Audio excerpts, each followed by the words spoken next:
Hi friends, and welcome to Wives vs. World. Today it's just gonna be me, Jackie, since Anya is away in a lighthouse somewhere. I'll be off in a lighthouse somewhere.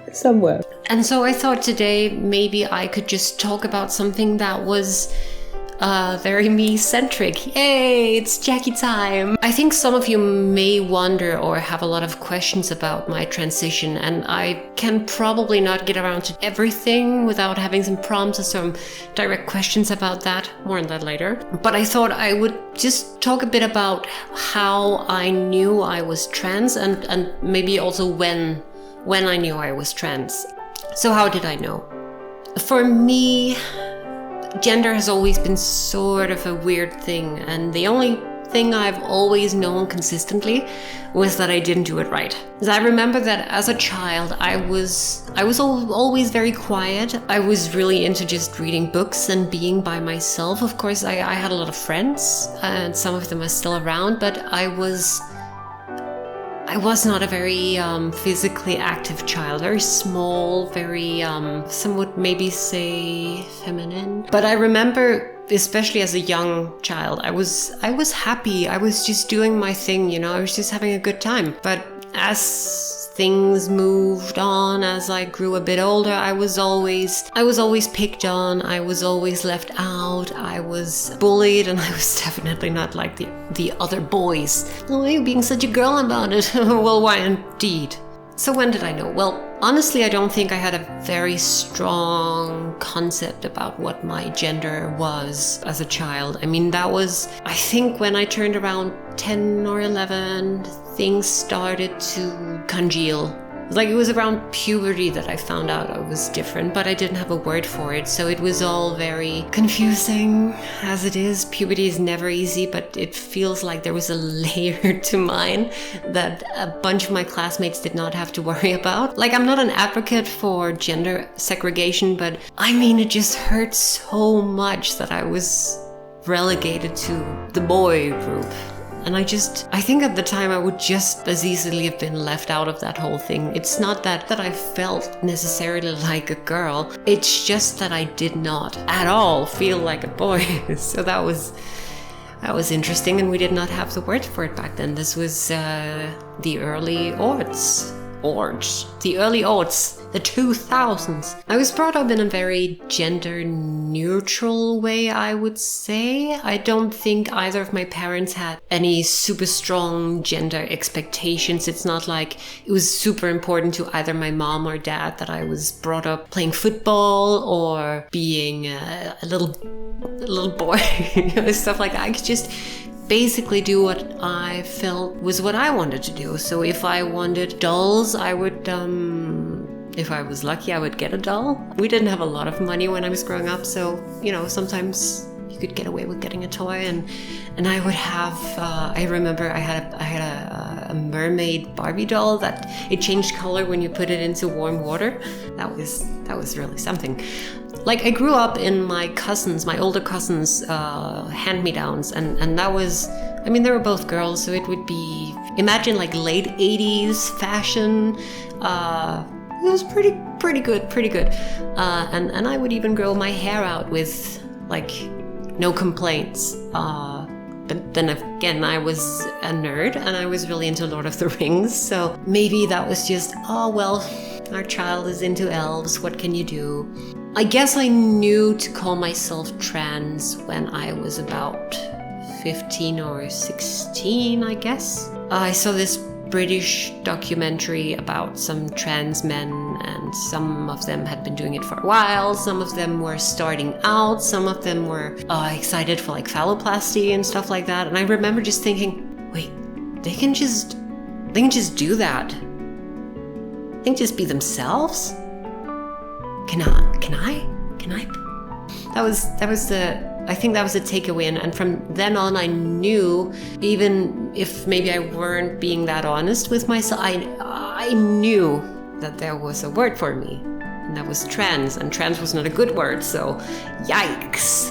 And like around the time that I was 15 or 16, I got really into Japanese rock music. I got into something called Visual Kei, and I was so enamored because there's this whole thing, or well, I think there still is, but especially at the time and from the 80s and the 90s, like it had this sort of like very glam rock kind of feel, like hard rock, glam rock, death metal kind of mixture, and you would find a whole lot of gender mixing, fluidity, a lot of, you know, playing with the masculine and feminine, and I just fit into that so well. Like I found a bunch of like-minded people who also was into this, and I remember just spending these couple of years or however long it was, like playing with makeup, doing like my hair in like crazy colors, or you know, styling it in really eccentric ways, you know, incorporating skirts and stuff like that. It was just so liberating. And I mean, like, it went from being, oh, that person is, or that boy is really girly, that's raised eyebrows,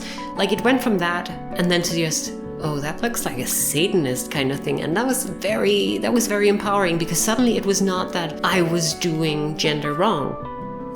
It was that I was just doing everything wrong. And that was very liberating, because if I was doing, like, you know, societal expectations wrong with regards to like belonging to some kind of subculture, I could start to make up my own rules. And that was a really great space to be in. I remember I was often, even before this, I was often mistaken or read as a girl, and people would so profusely apologize when they found out that, oh no, sorry, it was just, oh, your long hair, your whatever, your I don't know, mannerisms. But I remember it always made me so happy. That made me so happy when people assumed my gender correctly. That's something I think back to now that I know what makes me happy. Now that I know what I went through, it's just like, that really meant something. But it was the times in between those experiences with the gender fuckery and with the being read as a not a boy, really, boy, that was hard. I mean, I had so much what I recognize now as dysphoria. I was being so down. I don't think I was genuinely happy a lot of the time. I think I was so in my head about time's running out. I remember feeling a lot of the time, like 7 days of the week, the time was running out. 16, and you already think, I have to do something so I'm not stuck in this trajectory. Either I'm gonna have to face the music and just numb myself for the rest of my life, or I'm just gonna end it. And that is so weird to look at now, because my life is amazing. I'm doing so great. I have such a good time just being here, and to think back on me as a teenager, just really feeling like, well, I could never just be myself. People will not understand. I will not ever be loved. I will not be able to find a job. I will not be able to do anything. I might as well. You have to be in a really messed up place to be thinking those things, you know? And I spent so long there. But then in high school, I started feeling more confident. I was bringing this whole very black, very dark makeup, very like whoosh, big pink hair and stuff like that. And I would sort of find some of my people in a way, or I would find some of the other eccentrics, the other like art kids and theater kids and stuff like that. And I would slowly get to open up and talk to them about, well, you know, I've never really felt like I was meant to be a boy. One of my really, at the time, great friends, unfortunately we've lost touch, helped me get my hands on some stuff that allowed me to self-medicate from like around age 17, I think. That helped me so much, because I suddenly felt like I had more time. It was not blockers, of course, and that was a bit too late, but it helped me sort of feel like I was doing something, and suddenly I could breathe. Suddenly I felt like I had time to figure out what I wanted to do. I know for a fact that if I had not been able to do that, I wish I could have done it sooner, but if I had not been able to do that, I would not have been here today. And I know there are some transphobes who are like, well, good, that's what we want. But I mean, anyway, back to me. Back to me. So I was able to self-medicate, and that helped. And around that time, I met Anya through this Japanese rock music scene. And honestly, I mean, we've talked about this before, but I think some of the things that she really felt was appealing was that I was in this sort of gender gray area, that there was a lot of nonconformity and push and pull there. That was something that brought us closer, that I was able to do that, and that she thought it was not a flaw, but something that was actually interesting. So I knew eventually that I had to come out to her. I knew that I would have to let her know that I was trans, but I was so scared and I was so afraid that she would hear those words, because one thing is, oh, you're with a gender non-conforming boy or something. I mean, that's exciting, can be exciting, and that's something you can work with. But like, trans is a whole other thing, and that was a really bad word. The whole public image of a trans person was a deranged lunatic, someone who would, you know, make skin suits or something like that, you know? So that was scary, but I knew I had to do it. So when she was away on exchange for like 5 months, I was wasting away because I was so worried. Well, I was skinny, and then I lost a lot of weight, so now I was underweight. And I didn't sleep, and I went to parties like sometimes Thursday, Friday, Saturday, drinking way too much. I was smoking way too much. She came home. I moved in with them, her and her family. And then sometime after that, I said I wanted to start hormones. And I think that's when it clicked, and that's when all the pieces fell together, and we both knew what way it was gonna go, even without saying, honey, I'm trans. We just never had that. It was just like, well, I actually want to start hormones. And she was like, oh, have you thought about that? And we've talked about this. She was a bit worried I was going to change, what was going to happen. But I think she knew that I had to do this if I wanted to be happy. We spent some time getting in contact with some doctors, and finally we found one who would help me, and this was in March of 2011. So, well, long story short, this year I have celebrated 10 years on hormone therapy, hormone treatment, and I've never felt happier. I mean, that was just when that clicked at age 19, when I was finally I could stop self-medicating. I could, you know, have some professional oversight, someone who took my blood levels, checked how my liver was doing, stuff like that. I mean, that just, honestly, it saved my life, and it's been amazing.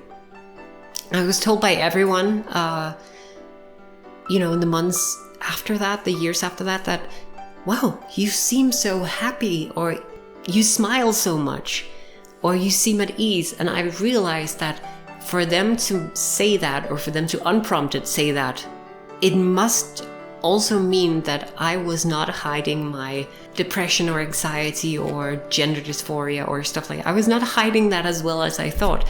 I must have been a pretty miserable kid. And that must have shown, because suddenly I was just feeling myself. I was just having emotions for the first time in what felt like years. It must have been years, and people could tell that. And yeah, it's been 10 years, and I'm so happy. I'm just you know, I'm just me. I'm just here. I'm just doing Jackie. You know, I don't have to be someone else. I don't have to pretend. I don't have to, you know, feel a pit of despair in my stomach when there's a roll call, or when I have to pick up mail because, oh, you need a signature from the person you're picking up mail from. It's like, well, it's me, but you're not a boy. I was like, no, I'm not, but my ID says I am, so it's my mail. I mean, there was so much stuff that I am just so grateful that I don't have to worry about anymore. To summarize, I never felt like I was supposed to feel. When I was 12, I knew I was different. When I was 15, I knew I was trans. And when I was somewhere between 17 and 19, I started hormones for real, and have just been living my life since then, and been so grateful and so happy for all the people who have been there for me, who've listened to me, who've helped me. That was invaluable and helped me find my place in this world. And now I want to do that for someone else. And that's why we're doing this channel, to let people know, to let, be they young, be they old, people know that they are not alone. If we share our stories and if we listen and if we give some kind of breathing room, sometimes that's all you need, to people who go through the same things that we went through, I think we'll be able to build stronger, more resilient communities. I think it's just important to know that even though you feel like you're going through something that no one else will ever understand, maybe they won't be able to understand completely, but a lot of the time you have similar enough experiences that you're still able to build some kind of solidarity and community. So that's why I'm here. I should also remember to point out that we have, or will soon reach 900 subscribers, which is amazing. Thank you so much. And we thought that as we're getting closer to 1,000, we would very much like to do a Q&A. So if you post some questions, if you have any, in the comment section, I would really love to give that a go. So thank you so much for sticking with us until this point, and hope you'll keep sticking with us. So, with those words, it's been a pleasure having you. Bye! I planted some beans, y'all. And some other stuff. Yay!